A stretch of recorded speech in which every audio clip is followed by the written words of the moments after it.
What up, y'all? It's been kind of crazy day to day in wrestling news. It's SoCal Honey Badger. This is Play Fighting. I am joined by my mans. What's up, everybody? It's Ryan Stone, and yeah, dude, it's been an interesting day today, but it's been an interesting while, especially I say we just jump right into it. More shit came out about Vince McMahon. Yeah, I'm not surprised, only because a lot of this stuff was rumored, and I'm reading stuff from certain specific sources, which we'll get into, and I'm like, I remember reading that story a decade ago. Right? Dude, so just to catch anyone up who may not be aware, like they've been living under a rock, on June 15th of this year, Wall Street Journal reported that Vince McMahon had paid $3 million to a departing employee who that McMahon allegedly had an affair with, and has also potentially had an affair with John Laurinaitis. The board of directors of WWE found out because somebody sent them an anonymous email. This led to deeper investigations, which started in April of 2022. And those investigations have revealed more. And Wall Street Journal just reported a few days back that McMahon has paid out more than $12 million to suppress allegations of sexual misconduct over the last 16 years. Whoa.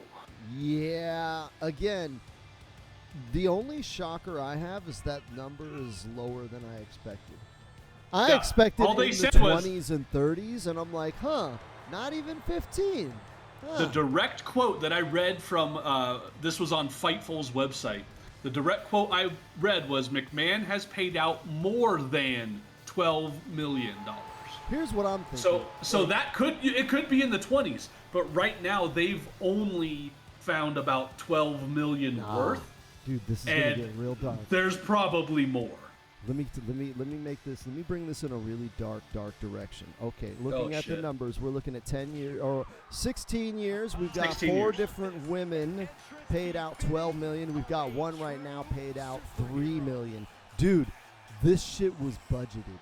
16 years, 4 different women. What does that divide into? About a woman every 4 years? Yep. $3 million every 4 years? But that's the thing, is it's not all $3 million. So there was a $7.5 million payment to a former female wrestler. So she alleges that McMahon forced her into oral sex. But when she declined to go any further, she was demoted. And then when her contract came up in 2005, that they just let her go. But it all happened after she told him she wouldn't go further than what she had already done. Man. The weird part is, her and her lawyer didn't actually negotiate that with Vince until 2018. That's weird. Yeah, and well, I mean, that's the kind of court case that you would imagine Vince McMahon would try to drag out, and hopefully she runs out of money. But she probably found a decent lawyer that was like, nah, man, we're gonna keep fighting until we get this paycheck because I know it's coming. So good on her and her law team for sticking it out until 2018. But what if they didn't even start it till 2018, because let's be honest, if there's any proof, Vince is going to cave and pay her out, I don't know if it was like a 13-year-long legal battle, but I just find it odd you wait that it doesn't happen for 13 years. Not saying she didn't deserve it, just odd. Just knowing how the legal system works, it probably took 13 years to even. It wouldn't shock me to even get things started. Yeah. It's not like it was back like 30 years ago where a court case would come out like this, and you'd be like, "Oh yeah, she's just looking for money," But because the court system is a lot slower than it was 30 years ago. And nowadays, you can't use that excuse anymore. Oh, well, she's just looking for money. Why did she wait so long? It's like, dude, she probably filed that shit the day of.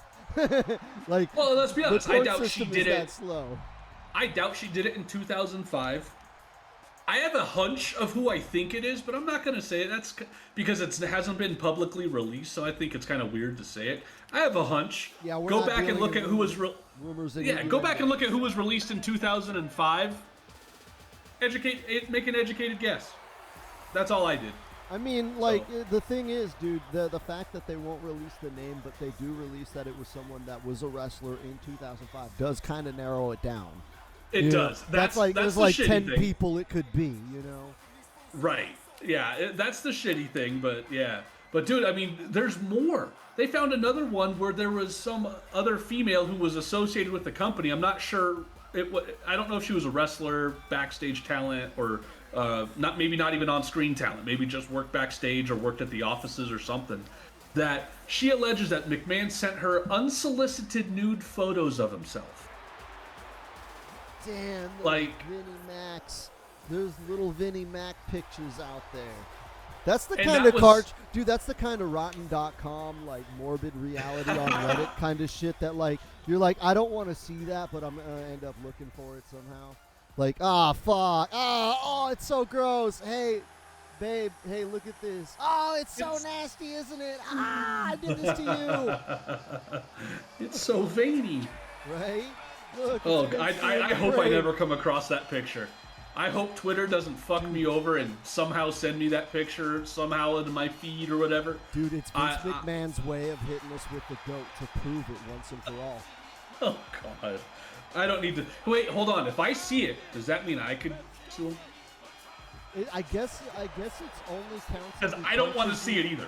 He has to, like, punch you and call you something homophobic for looking. I thought that was the rules of the game, right? So, like, Vince McMahon, I mean, he's in pretty good shape, but I don't know if he could punch everybody if that shit leaks. Dude, yeah, I don't want to see it, but yeah, dude, I'm telling you, like, so that lady who got the pictures apparently got like a $1 million payout. There was another person in 2006, a former manager who had worked 10 years for McMahon before he had actually tried to initiate a sexual relationship with her. She was also paid $1 million to keep quiet about it. But the thing that was funny from this article was McMahon's affairs were common knowledge within the company. I mean, the fucking industry, dude. Yeah, so that's what's funny is no one. I'm willing to bet there's absolutely nobody shocked by any of this. Nobody. There shouldn't be.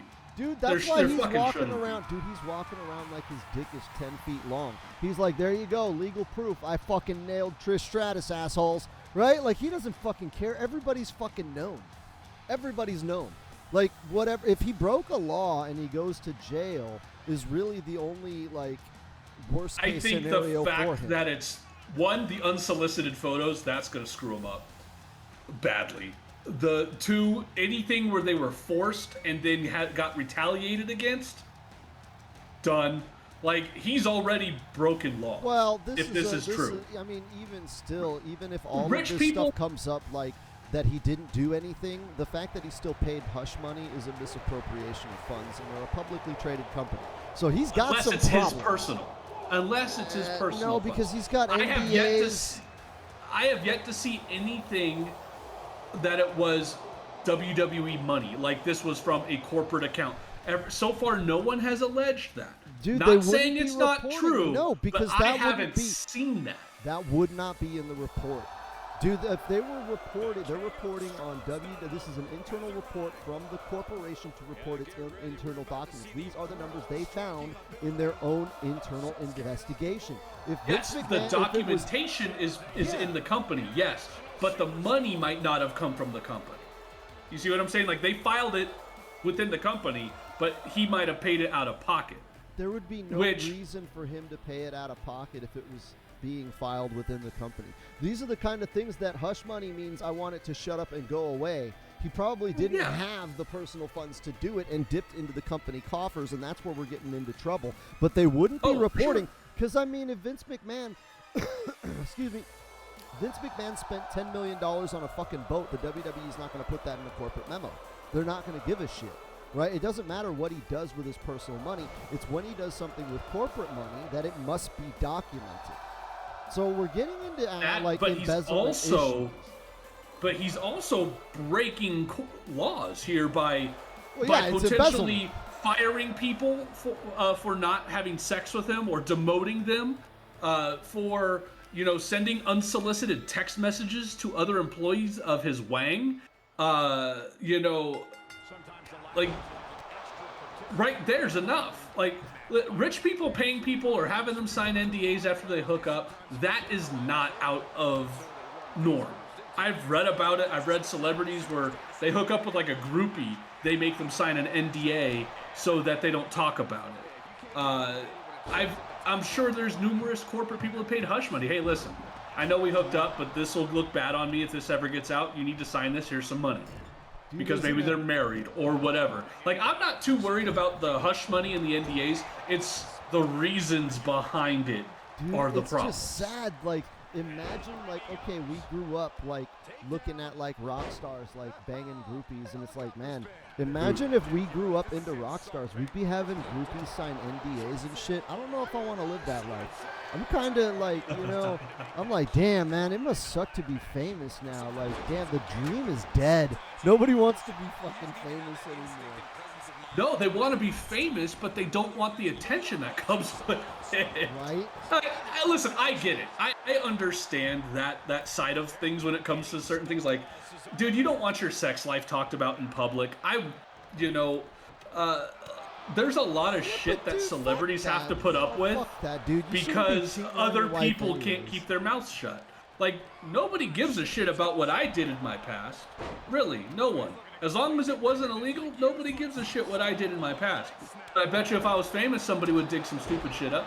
Well, I think, like, social consequences are an important part of a society being able to function. And Vince McMahon is not the victim here. Like, he's the butt of the joke. And I'm just like, yo, man, like, I think they should be throwing the hammer out of him, not even for misconduct in the workplace, just the fact that he was a married man. And like, yo, dude, that institution's supposed to matter. So fuck you, Vince McMahon, for that.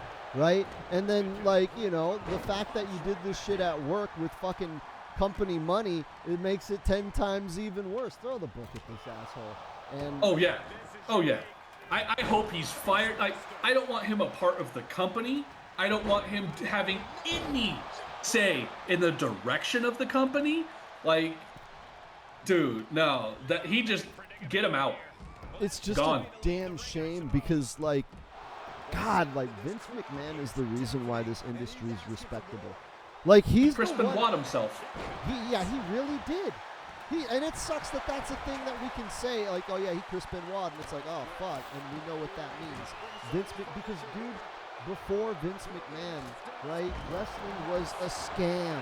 And Vince McMahon was like, hey, you know what? Since this shit isn't real, let's just go all in on the not being real part, and let's turn this into an art. Okay, if this shit's gonna be hokey, fake shit, then fuck it, dude. That guy's a dead cowboy wizard, and that guy is a cannibal from Africa with moons on his belly, right? Like, let's just go crazy with that. And once we went crazy with the fake shit, people were like, all right, man, it's not a scam anymore. It's a show.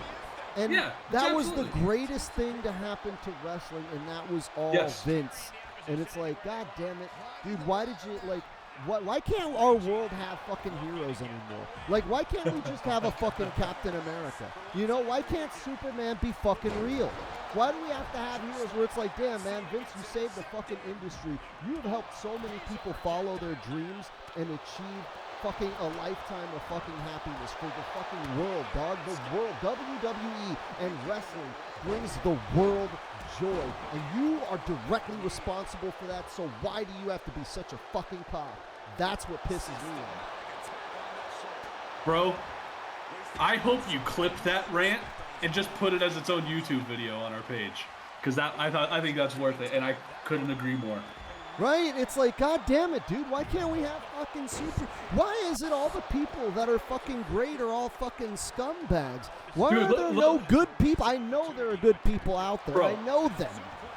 Who would you... Let's just look at our childhood and how our wrestling fandom. Who would have been your Captain America? I'll tell you mine, and boy, was that a disappointment. Hulk Hogan. Right? Or fucking for me, dude, it was Stone Cold, man. I was the big, you remember, dog, for me, my love for Stone Cold and The Rock was equal. And then yes, but your love of The Rock is okay. He can do no wrong. Well, he but will the thing do is, no dude, wrong. Stone That Cold. is your Captain America today. The day I saw pictures of Deborah McMichael's face after Stone Cold fucked her up, I was like, dude, I can't fucking be a fan anymore. Like, I can't forget the good times, but I'll never forget what kind of man lurks in that guy's heart. And he may have rehabilitated himself, but you know what? Deborah McMichael is going to be thinking about those fists bashing into her face for the rest of her life. As someone who has suffered from domestic abuse, you don't forget, you don't get over it, and it's not cool. And it's like, God damn it, I can't even have fucking Stone Cold. Right. But I hope he... Dude, I'll tell you that the day that really bad shit about The Rock comes out is the day I think I'm just going to give up, not life, because I have, wife and kids. You know what? Nah, dude, no, there is hope. There's going to be something about my life that'll be gone if The Rock ever has something like that come out. Our generation is lost. Give it up, dude. We're done. Let's move on.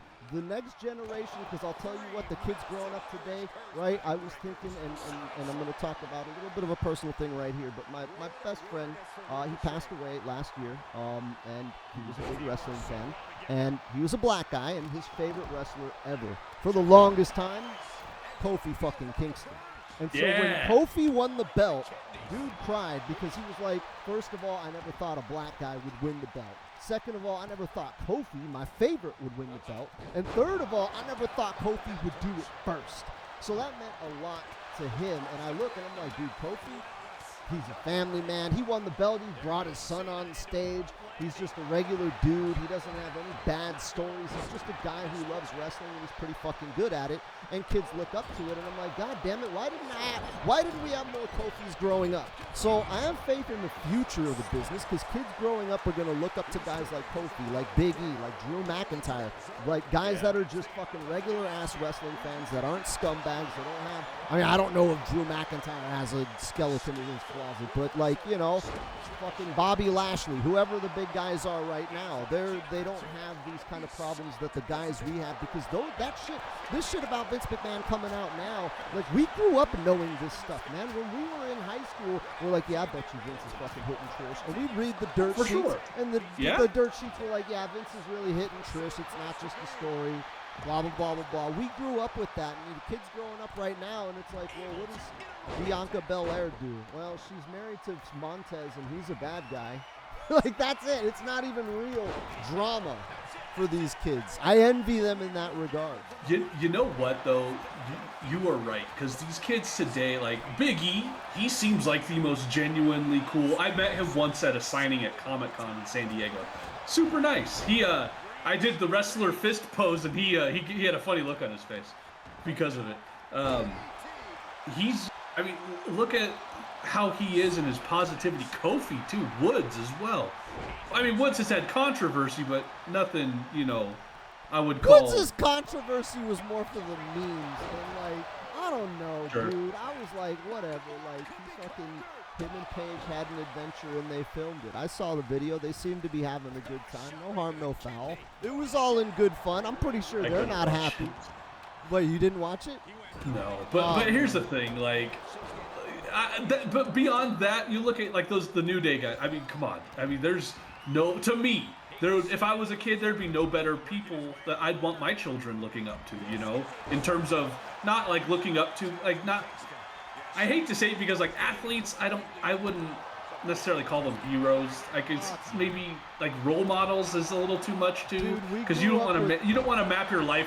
You look at someone like Michael Jordan. Yeah, he was one of the greatest basketball players of all time. Heard he's a real dick, But I see things like Woods, Kofi, and E. You probably couldn't go wrong meeting them in public at a random place. They just seem like the most genuinely nice people ever. That's what I'm saying. Same with The Rock. The Rock is someone for you and I, since that was our childhood. The Rock to me is someone that I look at and go, that's what you model your life after. Right? That guy right there works hard and is the fucking nicest dude in the world. Right? It's man. That's what it looks like at least. You can't I just feel like our generation outside of The Rock, you're just not Sting. I feel like The Rock, Sting, and to some extent, late era Shawn Michaels. That's all we've got. Like, and with Sting and Shawn Michaels, it's like, yeah, they were dicks, but they fixed it, right? They compensated. They were extra nice and extra good at the end to fix how much of a prick they were. And it's like, all right, they got the redemption story, but other than that, we have The Rock, and everybody else was an asshole. Like, even the shit about The Undertaker now, I'm like, oh, fucking Undertaker, just shut up, dude. Video games are not bad. Just shut up. Just shut up. And he keeps on going, and I'm like, Mick Foley, that's it. That's who we have. There it is. Dude, The Rock and Stockton connection. I'm like, dude, we have The Rock, we have Mick Foley, and then a bunch of fucking dead icons. Ugh. It's sad, man. It really is. And as a born and bred hardcore capitalist, Vince McMahon was one of those guys that I used to point to and like, yo, dude, he's not perfect. He is a scumbag, but like, look at the good that he did in the world. But you look at like there's a level of scumbag that just it makes it very hard to swallow the pill of goodness. Yeah. And I think this he's is that reached level. it. Yeah, this is that level. It's not so much that he did that, okay? It was that, like, there was a certain point in time where these rumors stopped, and a lot of us kind of moved on and thought that it was over. And this coming out, it's like, no, it never ended. It was actually worse than you thought. It was as bad as you initially thought, but also worse. And that's what makes this hit harder. Because it's like, yeah, a lot of us were willing to move on like Vince was a scumbag, but it seems like he stopped. And so we're willing to just, like, you know, just thought he got old and like just couldn't hack it anymore, you know. And it's like, no, dude, he's still the biggest. Like, he's just as worse of a sleazeball than we initially thought. And it's like, god damn it, like, it annoys me. But this does bring us into our next talking point. This is true. Okay, because I've got some theories and stuff with this next talking point. I'm going to let you go ahead and explain this one. All right. So, in the most shocking news that came out, I mean, today we're recording is Thursday, June 14th. And the news that came out today was that it was supposed to be, and I say supposed to be, that on July 18th, WWE was going to change and go from TVPG rating back to TV14. This was a rating that they held from 1997 until 2008 when they decided to go TVPG. They, and holy shit, like this blew up everywhere. That was my timeline once that hit. Yeah, the Attitude Era.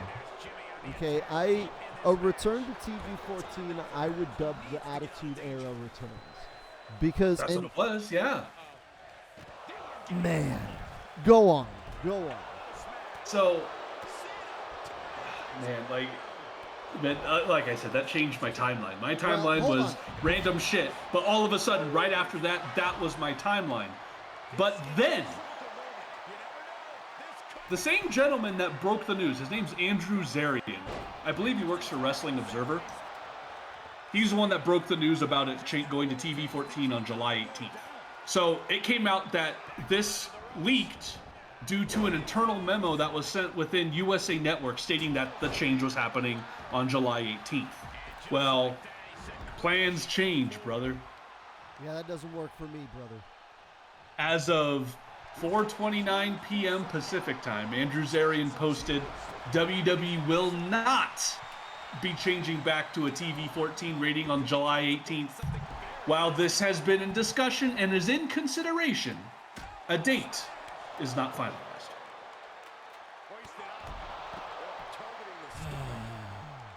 And see, this is the problem. Dude, I got so excited for like, what was it, like 2 hours? Right? I started rubbing my hands together because I was like, dude, if the WWE goes to TV14, this is all hands on deck. The war has started because WWE is firing on all cylinders. And I, for one, thought that this could work because I was like, the whole point of switching to TVPG was to get more sponsors and, you know, and to have like brand deals and stuff with children's products like Mattel's with toys and action figures and whatnot.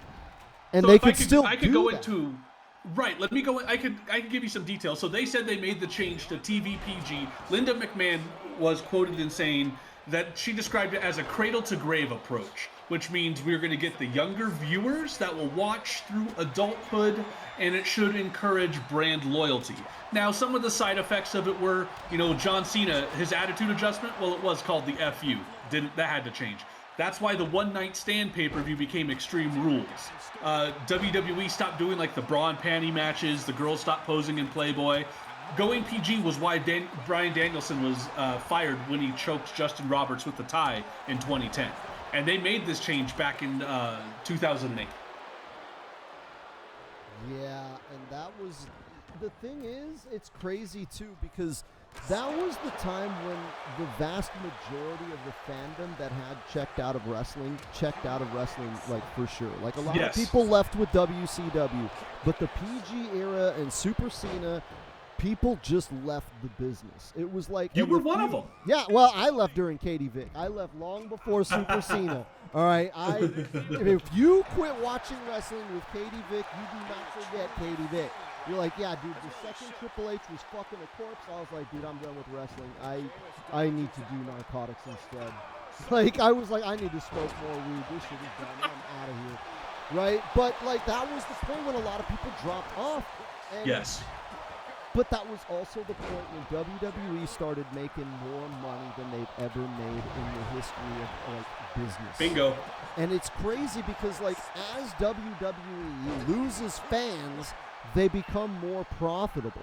What this means is that wrestling, and not necessarily wrestling, but there's now kind of a class divide in wrestling, in that WWE is now considered a higher tier of clientele, right? They're getting more expensive ads, so they're seen as having a higher tier of audience now. And the old wrestling fan who is tuning out of WWE, it's because they're slowly but surely finding out that, like, it's no longer for you.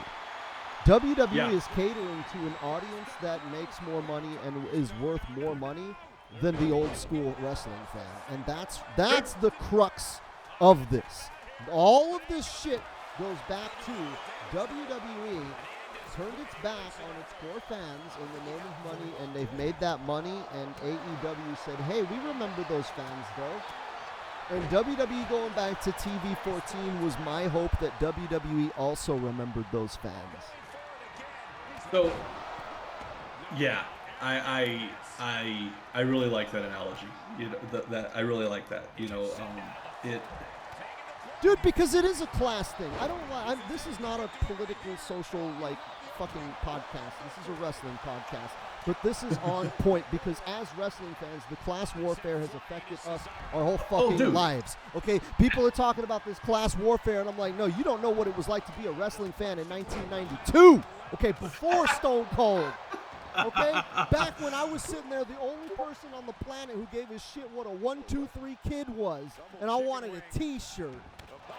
Wrestling fans were the worst. You sit there and it's like, yeah, man, Razor Ramon's my dude. Oh, you must be stupid.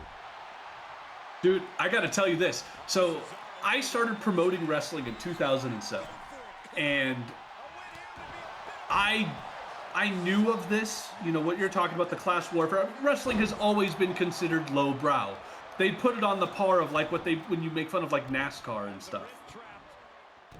And that was always the joke. The Southern hillbillies love wrestling and shit like that. But yes, changing it to a TV PG definitely changed that perception, but not fully. Like I said, I started promoting wrestling in San Diego, California in 2007. I can't tell you how many venues turned us away solely for the reason of wrestling being too lowbrow. Not even joking. Like, they didn't want that clientele. It was hard. Now, there were other issues because good luck getting wrestling in any like not VFW hall. I forget the name of the venues, but it's kind of like a VFW hall, but one of the other ones that's around. You can't get there because of one promotion called WCWA back in the day. There was a fight between a fan and a wrestler, Adam Pearce, and Dude, the venue kicked them out and told all of their other people that are all, it's like all VFW, I'll just say VFW because I can't remember the name. So they told all the other VFW halls in the area in San Diego County, don't hire wrestling. I couldn't go to any of those places because of one bad seed.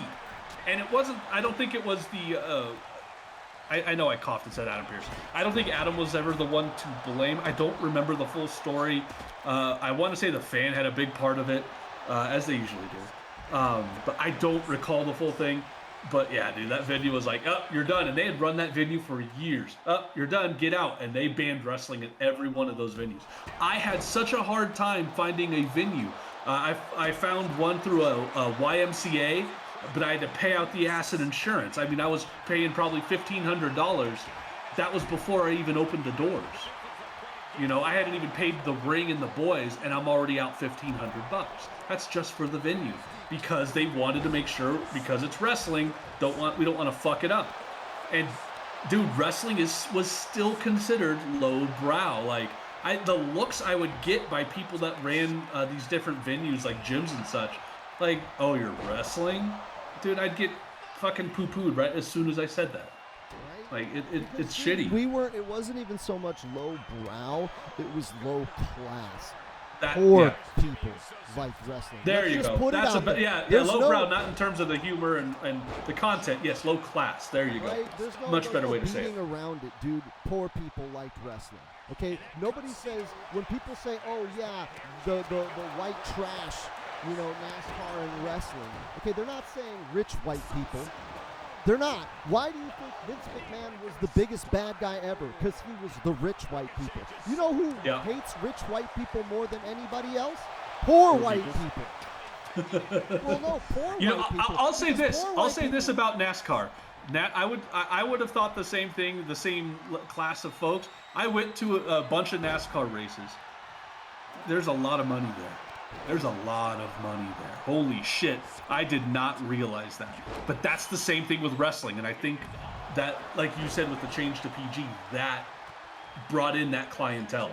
Well, it brought in that upper scale clientele because, oh, well, now this is no longer like blood and guts nasty stuff. And, well, that's kind of the interesting thing because AEW's brought it back to the blood and guts, literally with a show called Blood and Guts that they just had that was awesome. And AEW and they only call it blood and guts because WWE said we don't do that blood and guts stuff like they do. Right? But like AEW, the reason I feel like AEW gets a pass because even though they're going for, you know, traditionally white trash fandom with wrestling, they've kind of opened it up with a lot more. I really hate to use the word diversity, but literally like they're top champions of black shit. Like. So, I mean... you know what? I disagree. I don't think they're trying to take it back to that low-class type. No, but they're trying to get those fans back with the kind of... No, but you got to look and see what happened. What happened after WWE went PG? What boomed beyond WWE? What did? The UFC. Yeah, okay. That outside is of wrestling, blood and guts. That is blood and guts. That's where I think a lot of those fans went. They went from pro wrestling to MMA and got really involved in that. Because I'm going to be honest, every guy that I talk to that's around my age, that like people I work with that's around my age that aren't wrestling fans, guess what? They watched wrestling back in the late 90s and they checked out around the mid 2000s. Well, look what happened. But I think UFC picked up a lot of steam, but not just the fact that UFC picked up a lot of steam, but because they were also considered very low class and such at the beginning, but they became mainstream while retaining their brutality. Yeah, they leaned into their white trash roots by getting sponsored by Monster and shit like that. But look what it brought them. It brought them the high-class clientele. It brought them a broad spectrum of people, a diverse fan base.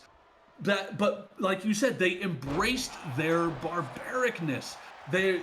I think that's the difference between. It's a little bit more complicated than that because UFC tapped into actual sports. Like WWE was always wrestling is always bullshit. And when it had its spot in the sun, it was because it was a trendy mainstream thing. It's not like American Idol's the #1 show anymore either. Like, it was part of the ebb and flow of pop culture. UFC got into there and peaked because it tapped into the brutality that wrestling used to provide, but it also had the real sports aspect to it. So, because, like, you know, wrestling, how do you categorize wrestling? I categorize it as like figure skating, right? It's a performance, it's an exhibition, but it's still an athletic exhibition. You can judge, an expert eye can watch wrestling and judge the performance, just like figure skating. There's no points, there's no me beating you, but those who know figure skating can watch it and say, that move is very hard. Yes, this was a good performance.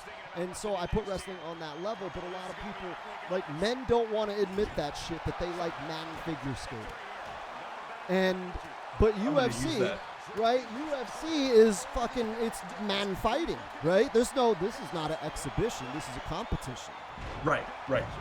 But this is where I think AEW has also picked up into the real sports side with their focus on your win-loss record. Like, that matters. Rankings. Where that's what UFC does, but just like any other sport. Your win-losses matter. But that's where I think they're starting to try and bring in that real sportness to professional wrestling. Yes, obviously it's still a work. And, you know, the rankings really aren't real rankings. It's all a work. But it just gives you that part of the show. I think the AEW, like I was saying before, the AEW's success comes from the fact that they've catered to the classic wrestling fan and they've opened it up to diversity. WWE ignored that fan, and AEW said, classic wrestling fan, hey, white trash guys, we have the wrestling you want. We signed Bryan Danielson. He's going to fight Zack Sabre Jr. at Forbidden Door. It didn't happen, but they advertised it. That was what the classic wrestling fan wanted. The white trash guy was like, oh, yeah, I want to see grappling. I want to see moves. They want to see the technical shit. And then, you know, AEW expanded that. They hit markets that WWE, you know, was hesitant to have black champions, hesitant to have. Dude, they have Nyla Rose on there, okay? You're not going to find Nyla Rose on WWE. I don't even have to explain what Nyla Rose is all about, but you're not going to find that on WWE, and AEW embraced that, and the audience the traditional wrestling audience, the white trash people who everybody said were racist and homophobic, were like, nah, man, I just want to watch good wrestling. And Nyla Rose is good wrestling, and they embraced it, and AEW capitalized on that in a way. WWE was too cowardly to do so, and I believe that's why AEW is succeeding. I don't think it has anything to do with the match wins and losses or crossover with UFC fans. I think it was that AEW focused on their core audience and then opened it up to everybody. And once everybody saw how much fun the white trash wrestling fans were having, they were like, I want in on that too. And the fans were like, fucking get in here, dog. Here's your Bullet Club shirt, dog. We got to cheer on Jay Lethal, motherfucker. You know, like, and I agree with you, but I also have my own points on it, because I don't just think it's that white trash fan. It's the fans that, like, let's be honest. Well, WWE I'm saying that's where the loyalty came from, because those were the people that were betrayed by Vince McMahon. And Tony Khan came out and said, dude, I will be your Huckleberry. I will give you the product you want. Right? But we're going to do it my way, right? We're going to add other kinds of shit, but give it a chance, right? There's going to be some Japanese people. I know you're rednecks, but try the Japanese people. And what happened? At the fucking show, all of them were chanting fucking Takeshita's fucking name. He wasn't even fucking on the fucking card for this show. He was at the Rampage before. But, like, I also think that they've attracted a clientele of people that are just, which... someone like me, I am uber observant when I watch wrestling.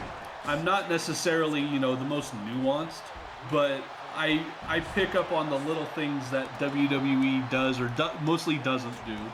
Right, mostly doesn't. Mostly doesn't. There are things they do, you know, the callbacks. You know, I love it when I can be like, oh shit, they did that 2 years ago.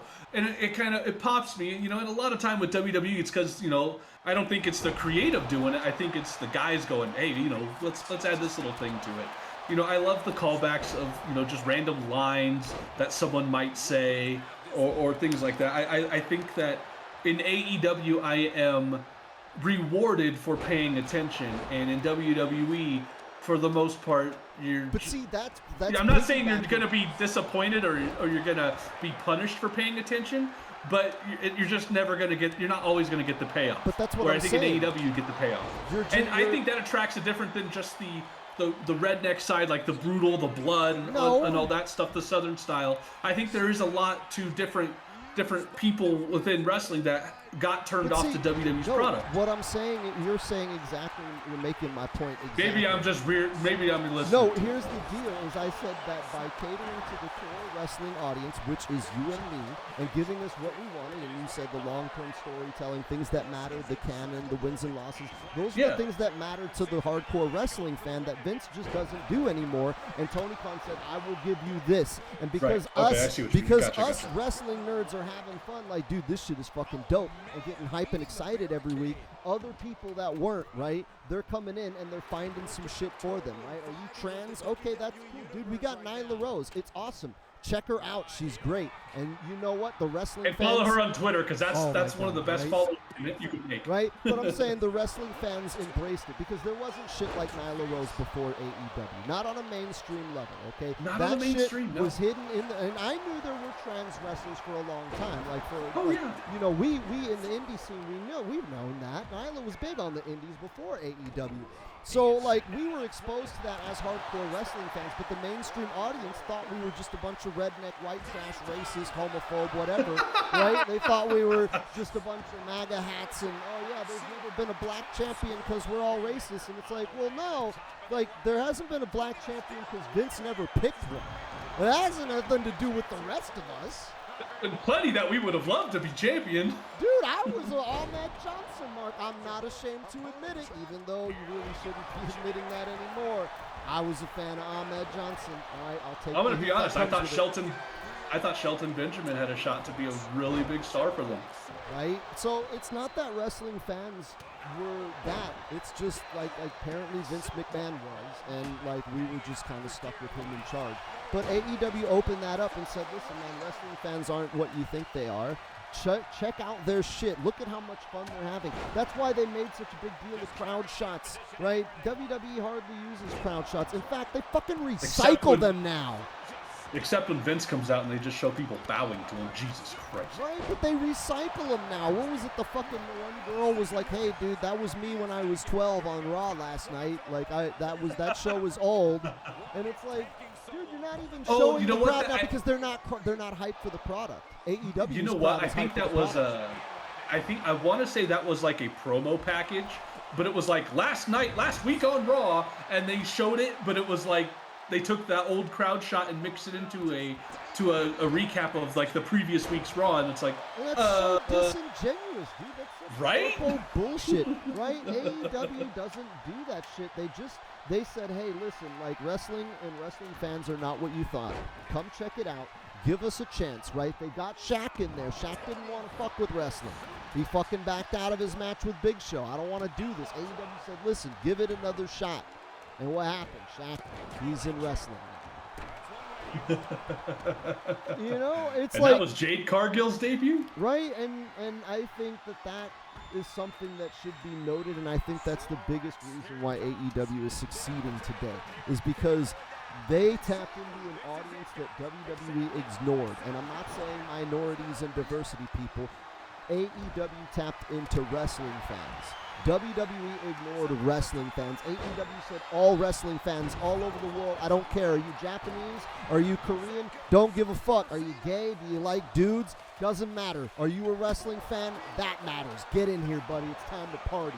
WWE turned its back on wrestling fans. They said, I'm not a wrestling fan. I'm a WWE fan. Right? It has nothing to do with diversity, right? They wanted black WWE fans too. They don't care. They just don't want wrestling fans. Or they want wrestling fans, but they don't care to keep us. They just want us there. They wanted to be the Coca-Cola of wrestling, where when you go, oh, I'm a wrestling fan. No.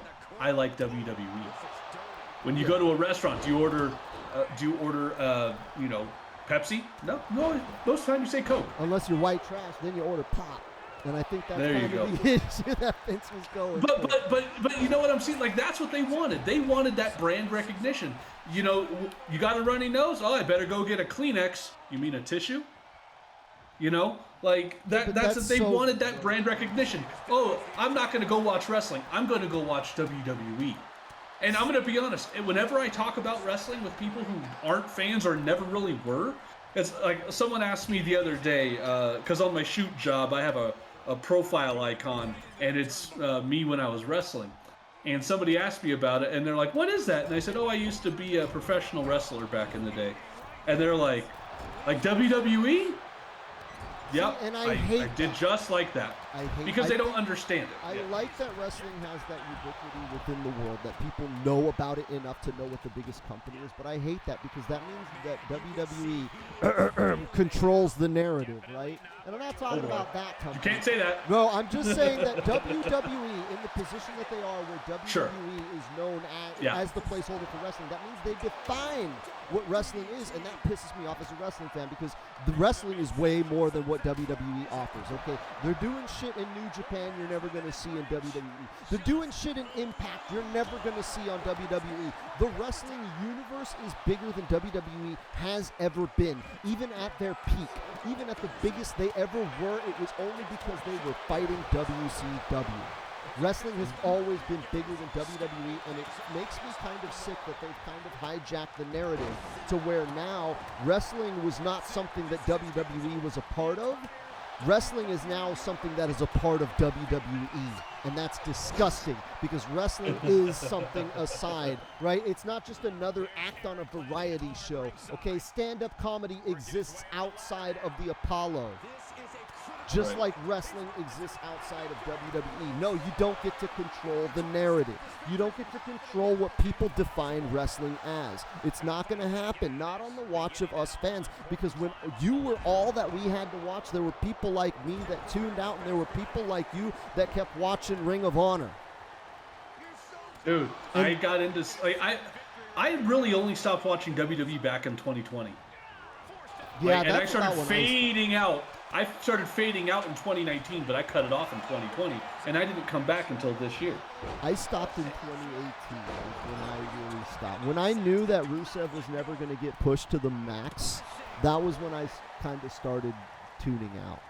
Because, I was really invested in that. I was really, and it was just like, dude, if they were just going to do anything with Rusev and Aiden English, and all they did was just kind of embarrass and humiliate the guy and his wife on live TV.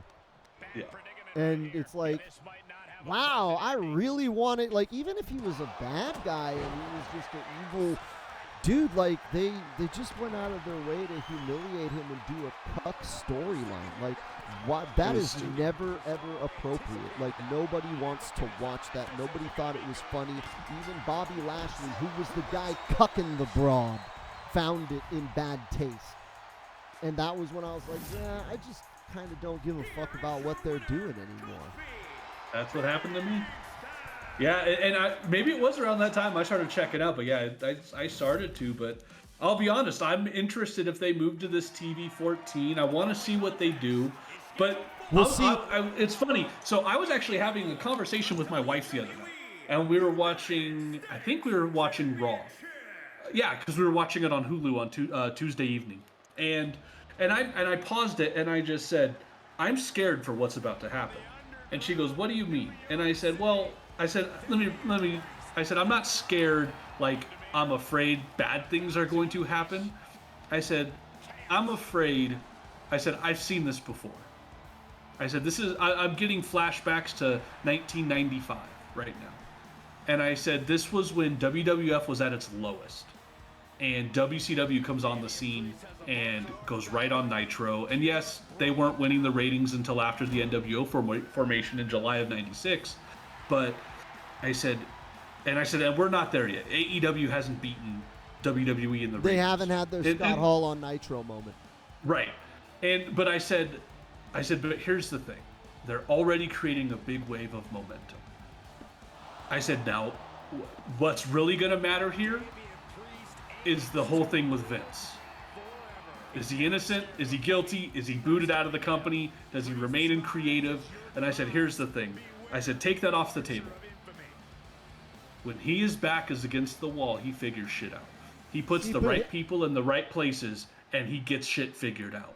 And I said, I'm not saying we're in July of 96 time, but I'm like, maybe we're in, September of 95 time. We're way early because I see CM Punk signing with AEW. If we're going to be drawing parallels to the past, CM Punk signing with AEW is the same age Hulk Hogan signed with WCW. Oh, shit. CM Punk literally grew up to be the villain he hates. But if you look at the parallels, biggest star in the world, ex-WWE legend who set the business on fire the decade before, signs with the Enemy. Am I describing Punk or Hogan? I was just going to say, what a parallel. Am I describing Punk or Hogan? Okay, wow. So if we put Punk, if we look at the parallel and we say Punk signing with AEW is Hogan signing with WCW, we're still a long ways out from the NWO, and we're still a long ways out from the Attitude Era. It's going to be a bumpy ride. But but you see what I mean? Like Vince came back because his back was against the wall. And yes, credit to the talent. That's why I said putting people in the right places and hopping on the right people. Here's the thing. He's got quite a big track record right now of hopping on the wrong people and seeing trends like Rusev and Bryan Danielson's rising through the ranks. Yeah, momentum. There you go. And taking him a really long time to grasp onto that, and in Rusev's case, not grasping at all. He's got to find that. But it's like, shit. Like you said, maybe it's 94 when Hogan signed with WCW. So we're a couple years out from both getting any type of big things happening. I think the issue is that Vince McMahon, this could be bad for other people. Like I mean, like in AEW sense of if WWE can get back to what they did to WCW. I just don't want to see another company go out of business. Here's the thing. Vince McMahon does best when he can do one thing and one thing alone, and that is laser focus. Okay, yeah. Vince McMahon's best eras and his most biggest stars was when he could laser focus in. When he laser focused on Stone Cold, okay, the company was on fire. When he didn't have Stone Cold, he changed focus to The Rock, the company was on fire. But before that, who was the star of the company? Bret Hart, Undertaker, Shawn Michaels, Steve Austin, Psycho Sid, Vader, all of them just dancing around the main event, throw in British Bulldog. Who knows? There was no face of the company because Shawn Michaels doesn't do jobs, and Bret Hart was trying to lead. And Undertaker just wasn't Shawn Michaels or Bret Hart. So we didn't have a star, but when Vince can focus, he can get it done. He focused on Roman Reigns, shouldn't have done that, but now we're seeing, okay, if you invested, then you're getting the payoff, and people that invested in Roman Reigns from the start are enjoying the run now. They're like, yeah, this is great. This is what we wanted. It took us a while to get here, but Vince McMahon, when he laser focuses, he delivers. The thing is, I don't think he has that right now. There's no star outside of maybe Austin Theory that he's got that laser focus on. I think that star is going to be whoever Cody Rhodes puts over. I think he's banking on Cody Rhodes to be the transition from Roman Reigns to the next generation. That Cody Rhodes is going to take the Bret Hart position and kind of carry us between Hogan and Stone Cold, and the guy that Cody Rhodes puts over is going to be the next guy, which, remember, Bret Hart put over Stone Cold first. Oh, shit. So if history repeats itself, Vince McMahon is looking for his Bret Hart, a strong hand that can carry the company after his big star bows out while he looks for the next star. He's teasing Austin Theory right now, but there's a couple of other guys, and I tell you what, this is my hot take. If they put the company behind one man, they won't be stopped. Vince McMahon will overwhelm the wrestling industry if they back one dude, and that's Big E on return. The biggest mistake WWE made back in the day was Triple H came back with the biggest face pop and the biggest sympathy heat ever, and they turned him fucking heel. Now, if they bring Big E back, and Big E, dude, the biggest pop on recorded history for the longest time was Triple H's return after the quad injury. Okay? 2002, he had okay. the biggest fucking MP. He came back and he was a fucking star because to the hardcore fans, he was legit. He fought through the quad injury. To the fair weather fans, he's Triple H, man. He's the game. He's big and he's buff and he's DX, whatever. They don't fucking know, right? But Triple H hit that. He hit that fucking sweet spot. And what did they do? Instead of slapping the rocket ship to him, they tried to squeeze more juice out of Stone Cold and The Rock and then switch gears to Brock Lesnar. Triple H was their man, and they turned him heel. Now, if Big E comes back, he's going to have that sympathy. I guarantee you. Okay? Oh, yeah. Hardcore fans are like, dude, Big E almost got crippled for the business. We love you. Fairweather fans already love Big E. He was one of the most popular champions they've had in decades. And even then, like, the only other wrestler I can think of that's just as popular as Big E in the WWE is fucking Kofi, his fucking tag team partner. Right? Right, as far as pure baby faces, I mean, if we're going down, then next would be Rey Mysterio, and he's old. But they're two biggest baby faces. No one's putting a candle to Big E and Kofi Kingston, and when Big E comes back, he will be that fucking Hulk Hogan superhero baby face. Like, if Big E comes back and they strap the rocket ship to him and they turn him into Black Hulk Hogan, nothing stops the WWE. Nothing. There's never, dude, the black community is crying out for a Hulk Hogan. That's why there's $1 billion made on Black Panther. Okay, they're waiting for their Hulk Hogan. WWE teased it. If they go 100% in on it, there isn't a fucking wrestling fan alive that wouldn't back Big E. AEW fans would watch Raw to see Big E getting the push he deserves. The reason why they didn't was because Big E was jobbing out to Roman. Nobody wants to watch that shit. Yeah, I didn't care for Big E's title run. I thought it was kind of a joke. Right? But Maybe that's not a joke, but it could have been better. Well, it was just literally, it was Survivor Series, right? So he was just there to job out to Roman, and then after that Rumble, okay, he's there to job out to Brock. Now we're at WrestleMania, the title matches with Roman and Brock. Like, Big E didn't fit into their grand scheme, but now that that's over, right? People are now tired of Roman and Brock. And if they threw Big E in there, and like if Big E comes back at the Rumble, wins the Rumble, and WrestleMania is Big E versus Roman or Brock, you have your champion. You have your Hulk Hogan. That's your Black Hulk Hogan. So, I'll be honest. He won't be back by Rumble. No, not at all. They're not even going to do the next checkup on him until the 1 year mark.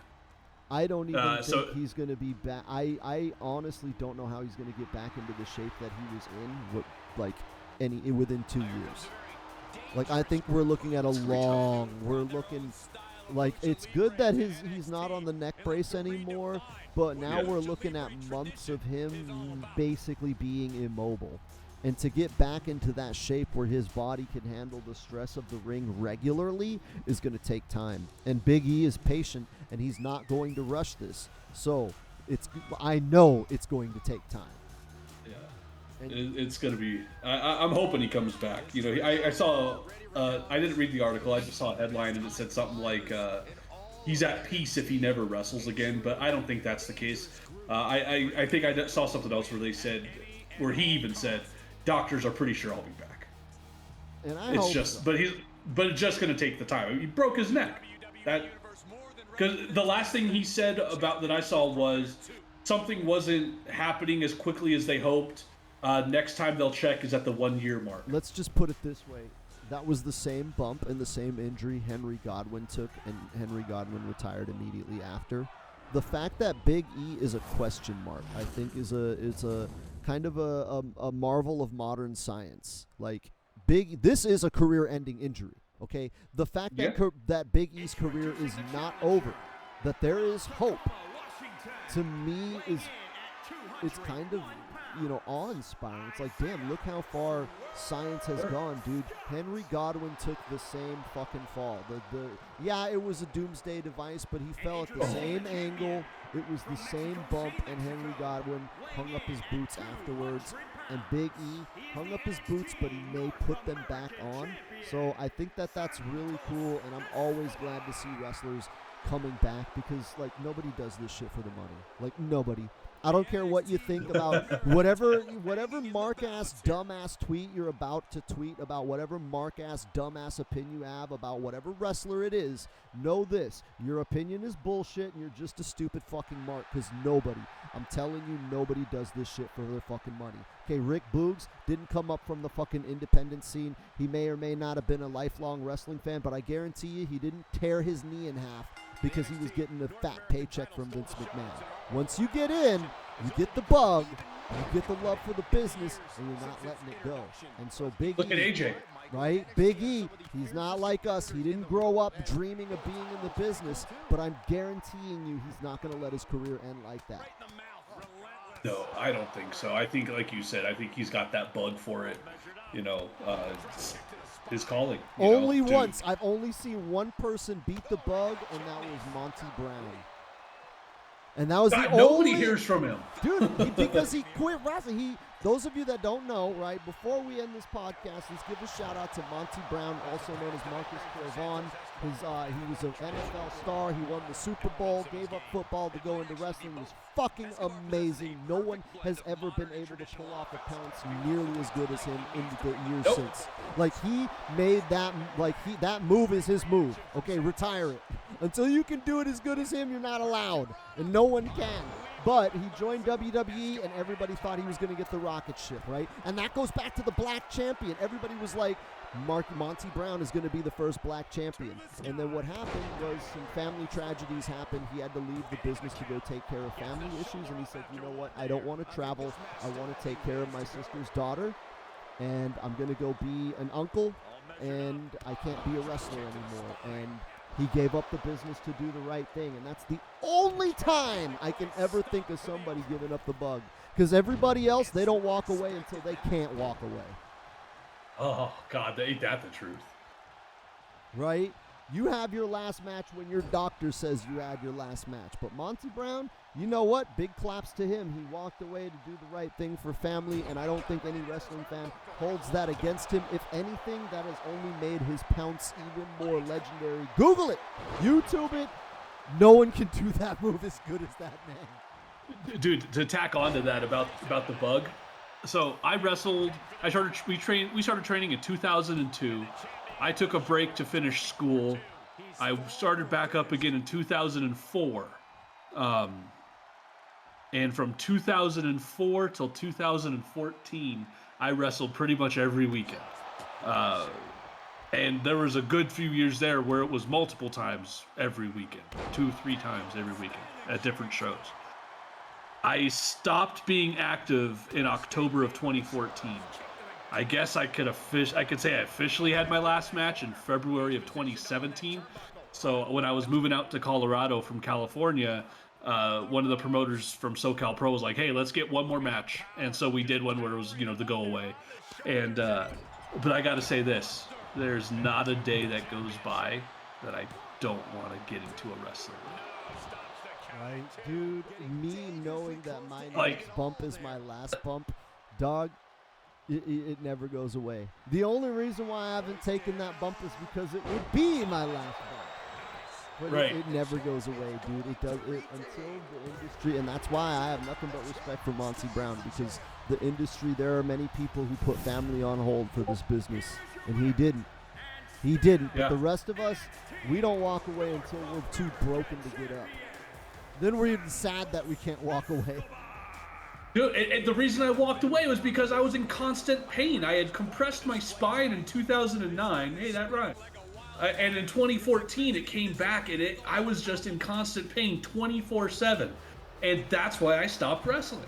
Because nothing I was doing was working. The pain just wouldn't go away. I had to adjust my style because I couldn't do things for the whole last year I wrestled. I couldn't do the same things because I was hurt so much. And God, I miss it every day. Isn't that freaking nuts? Never ends, dude. The wrestling business is forever. The wrestling fans are forever, and wrestling does not mean WWE. WWE means wrestling. There you go. And on that note, We want to let you guys know to follow us on our other social media platforms. I have a Twitch and all of that. The links should be in the description below. Ryan Stone, you got links?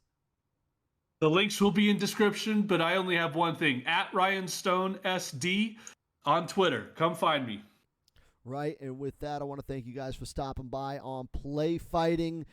Wrestling is going to be even crazier going forward. I imagine our topics will get even spicier. So if you enjoyed this one, make sure you like, comment, and subscribe. We'll hope to see you back next week.